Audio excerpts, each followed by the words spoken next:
హైదరాబాద్ గచ్చిబౌలి నేపాలీ దొంగల దోపిడీ కేసుకు సంబంధించి నిందితులను పోలీసులు మీడియా ముందు ప్రవేశపెట్టారు. గచ్చిబౌలి హిల్ రిడ్జ్ విల్లాలో దోపిడీ చేసిన నేపాలీ దొంగలు 7 కిలోల బంగారం, కిలోన్నర వెండితో పరారయ్యారు. 24 గంటల్లో కేసును సైబరాబాద్ పోలీసులు ఛేదించారు. ఉత్తరప్రదేశ్ లో నిందితులను అరెస్ట్ చేశారు.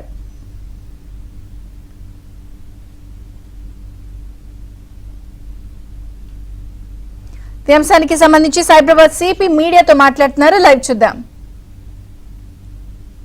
వీరికి గతంలో ఎటువంటి నేర చరిత్ర లేదు.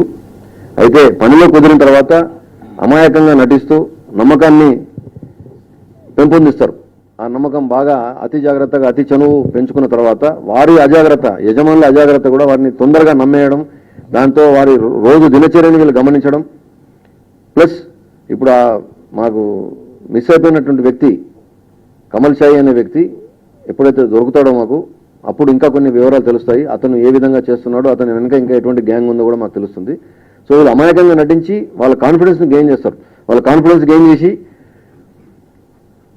అప్పుడు ఈ దొంగతనానికి పాల్పడతారు. పాల్పడినప్పుడు వీళ్లకు వేరే వాళ్ళు బయట నుంచి హెల్ప్ చేసే అవకాశం ఉంటుంది.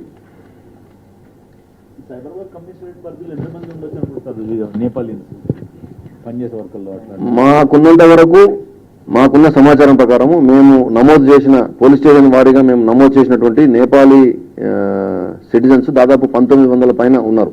మా దగ్గర డేటా ఉంది. ఇంకా ఎక్కువ ఉండొచ్చు. మాకు అవైలబుల్ ఉన్నంత వరకు, మేము చేయగలిగినంత వరకు 1900 చేసాము. ఇంకా ఉండొచ్చు దానిపైన. సార్, ఇంటి యజమానం మోస్ట్ ఆఫ్ నేపాల్ నుంచి వచ్చిన వాళ్ళు చాలా మంది హోటల్స్ లో పనిచేస్తున్నారు. ఈ మోమోలు తయారు చేయడం, చౌమీన్లు తయారు చేయడం, ఇటువంటివన్నీ చైనీస్ ఫుడ్ అని చెప్పి పెట్టుకుంటున్నారు. కొందరు ఇళ్లలో వాళ్ళకి వంట బాగా వస్తుంది కాబట్టి కొన్ని చోట్ల ఇళ్లలో వంటలుగా వాళ్ళు జాయిన్ అవుతున్నారు. ఇతర రాష్ట్రాల నుంచి వచ్చి పనిచేసేటువంటి ఇలాంటి వాటిపైన మీరు ఏమైనా స్పెషల్ డ్రైవ్ ఏమైనా చేపట్టబోతారా? రాష్ట్ర వ్యాప్తంగా అది చేస్తున్నాము. మా డీజీపీ గారి ఆదేశాల ప్రకారం మన సురక్ష అనే ఒక అప్లికేషన్ ద్వారా మేము బయట రాష్ట్రాల నుంచి వచ్చి ఇక్కడ పనిచేసే మైగ్రెంట్ వర్కర్స్ అందరూ కూడా, ఎందుకంటే దేశమంతా తిరిగే అధికారం అందరికి ఉంది, అందరికీ ఆ స్వేచ్ఛ ఉంది.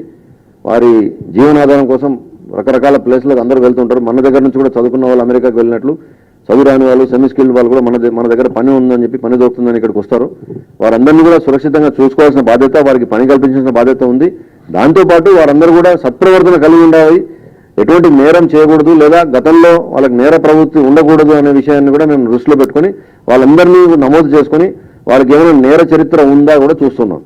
సార్, మనం చూస్తే హైదరాబాద్ లో కానీ, ఇటు సైబరాబాద్ లో కానీ, మన దేశంలో నుంచి బీహార్ కానీ వివిధ రాష్ట్రాల నుంచి వచ్చే వాళ్ళ సంఖ్య ఎంత అయితే ఉందో, ఇప్పుడు నేపాలీల సంఖ్య కూడా చాలా ఎక్కువగా పెరిగింది. సో మన ఇండియన్స్ అయితే మనం ఆధార్ కార్డ్ బేస్ లో మీరు ట్రాక్ చేస్తారు. సో నేపాలీ వాళ్ళని ఎలా చెక్ చేస్తారు? వాళ్ళకైనా ట్రాక్ మెయింటైన్ చేస్తున్నారా? ఎందుకంటే ఇప్పటికి మనం చూస్తే గడిచిన 3 నెలల్లో ఒక 6 నుంచి 7 ఘటనలు జరిగినాయి టోటల్ హైదరాబాద్ సిటీ మొత్తంలో. సో ఈ క్రమంలో ప్రజలకు ఏం చెప్తారు? ఎందుకంటే వాళ్ళు విదేశీయులుగానే చూడాలి కదా వాళ్ళని. మీకు ఒక దశలో ట్రాకింగ్ చేయడం కూడా ఇబ్బందిగా ఉంది అంటున్నారు. ఎందుకంటే విదేశాల్లో ఉన్న వాళ్ళను తీసుకురావడానికి కానీ, అక్కడ పోలీస్ హెల్ప్ కానీ, ఇలాంటి ప్రాసెస్ నేపథ్యంలో కేంద్ర ప్రభుత్వంతో ముడిపడినటువంటి సమస్య, దౌత్య సంబంధాలకు సంబంధించిన సమస్య ఇది. మేము ఇదన్నీ కూడా బ్యూరో ఆఫ్ ఇమిగ్రేషన్ ద్వారా, మినిస్టర్ ఆఫ్ ఎక్స్టర్నల్ అఫేర్స్ ద్వారా, పాస్పోర్ట్ ఆఫీస్ వాళ్ళ ద్వారా భారత ప్రభుత్వం యొక్క ఎక్స్టర్నల్ అఫేర్స్ మినిస్ట్రీకి మేము తెలియజేస్తున్నాము. ఈ సమస్య అన్ని రాష్ట్రాల్లో ఉంది. వారు దౌత్యపరమైన చర్యలు తీసుకుని దీన్ని మిటిగేట్ చేయడానికి ప్రయత్నం చేస్తారు. మనకు నేపాల్కి ఫ్రీ ఎంట్రీ ఎగ్జిట్ ఉంది.